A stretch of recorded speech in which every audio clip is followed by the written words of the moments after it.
Serkan est persuadé à 100% qu'Eda va venir frapper à sa porte ce soir. Il le ressent comme une évidence absolue, sûre qu'elle va exaucer l'un de ses 3 souhaits. Il est dans l'attente totale. Mais c'est Valia qui arrive à la place. Elle explique qu'elle a eu son adresse via le bureau, qu'elle habite juste à côté, et qu'elle en a profité pour lui apporter des croquis de stratégie relations publiques. Elle a même apporté un cadeau pour Sirio, le chien adoré. Elle propose de rester pour regarder tout ça ensemble.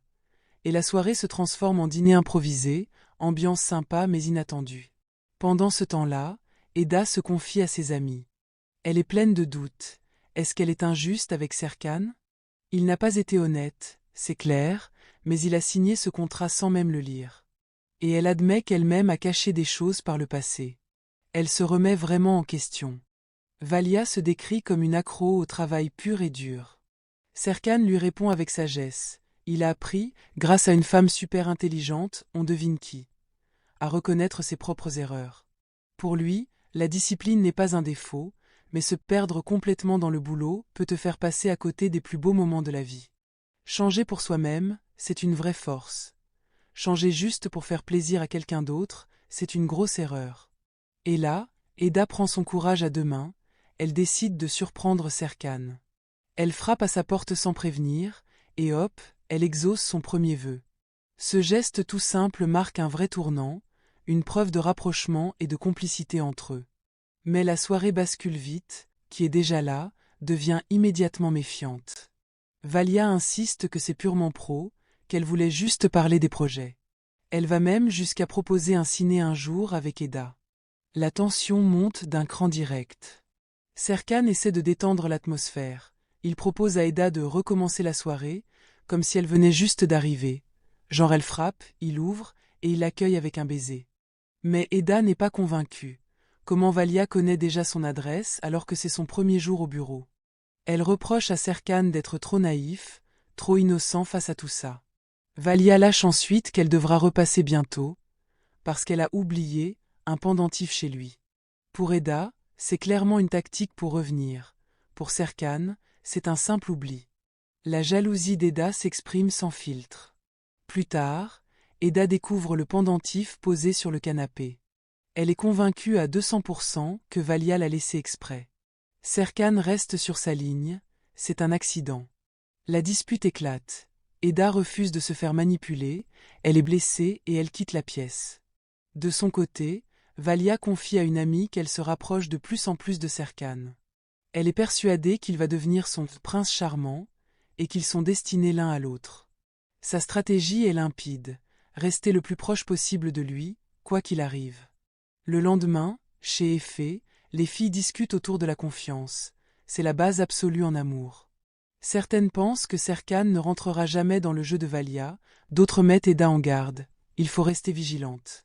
De l'autre côté, Sefi et Aïdan parlent de la difficulté à réconcilier Eda et Serkan. Leur stratégie précédente tombe à l'eau, ils constatent que ça n'a pas marché. Ils se disent qu'il va falloir une nouvelle approche, plus subtile et plus intelligente. À l'entreprise, la journée commence par des salutations cordiales. Mais très vite, Valia s'approche d'Eda et, sous couvert de parler stratégie pro, lui pose la question cash: « Tu es toujours en couple avec Serkan ?»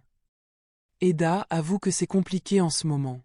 Valia se réjouit intérieurement, dit qu'elle doit être au courant pour gérer la presse correctement. Eda rend le pendentif à Valia en disant qu'elle l'a perdu chez Serkan. Eda sent la manœuvre calculée à des kilomètres. Mélo, elle, est en rage. Pour elle, Valia, c'est une manipulatrice, une sorcière, prête à tout pour s'immiscer dans la vie de Serkan. Pendant ce temps, Ferit ouvre son cœur à Seren. Il lui confie ses sentiments, promet de ne plus faire d'erreur, veut passer à l'étape supérieure dans leur relation. Mais Seren reste hésitante. Elle a besoin de temps pour retrouver confiance en lui. Serkan et Eda reviennent sur les 3 souhaits qu'il lui avait demandés. Eda pense que certains sont annulés après ce qui s'est passé la veille. Serkan insiste, Valia n'a aucun intérêt pour lui. Mais Eda reste bloquée sur le pendentif laissé volontairement. La tension grimpe, chacun campe sur ses positions. Pour trancher le débat, Serkan propose un pari sur une après-midi d'observation. Eda affirme que Valia est intéressée par lui, Serkan dit que non. Si Eda gagne, il la laissera tranquille. Si Serkan gagne, elle devra accepter un dîner avec lui, à Paris. Le défi est lancé, ça promet du lourd.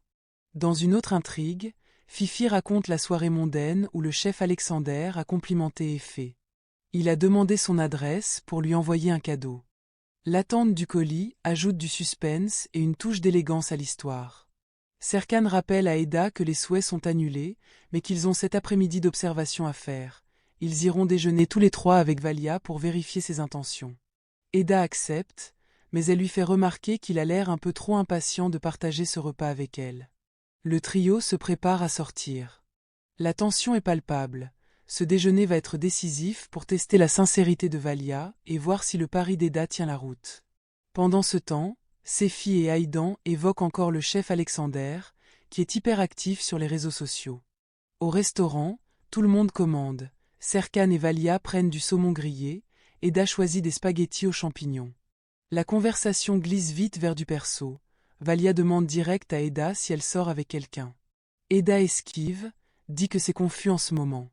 Eda se sent super mal à l'aise, gênée d'être au centre de l'attention. Elle essaie de détourner le sujet, mais Valia insiste, parle même de son intérêt pour l'astronomie et pour le chien Sirio. Serkan est amusé et pense que ça prouve son point. Valia est intéressée par lui. Eda reste convaincue que rien n'est clair du tout. Valia affirme que le travail est la deuxième chose la plus importante dans sa vie. Serkan lui demande ce qui vient en premier. Elle répond sans hésiter, l'amour, en le regardant droit dans les yeux. Ce mot fait exploser la jalousie d'Eda et la tension monte encore. Mais Eda ne cède pas. Serkan est persuadé d'avoir gagné le pari, Eda maintient qu'il se trompe complètement. Chez Effé, le colis arrive enfin, des douceurs aux amandes typiques de Marvin, avec une note. Mais la surprise tourne à la colère. La lettre est signée par la mère d'Effé, qui souhaite un joyeux anniversaire, avec un jour d'avance. Effé est blessée et furieuse. Encore sa mère qui trouve le moyen de la contrarier. À l'entreprise, on prépare un bureau pour un mystérieux associé.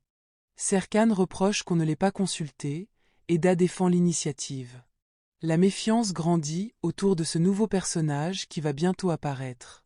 Voilà amis, épisode 70, suspense romantique, Serkan innocent Valia calculé, Eda jalouse vigilante, Paris tease drama, colis surprise vire vinaigre. Adoré innocence Serkan, risqué mais charmant. Souriant avec yeux en forme de cœur vous? Paris déjeuner? Jalousie Eda? Colis Effé?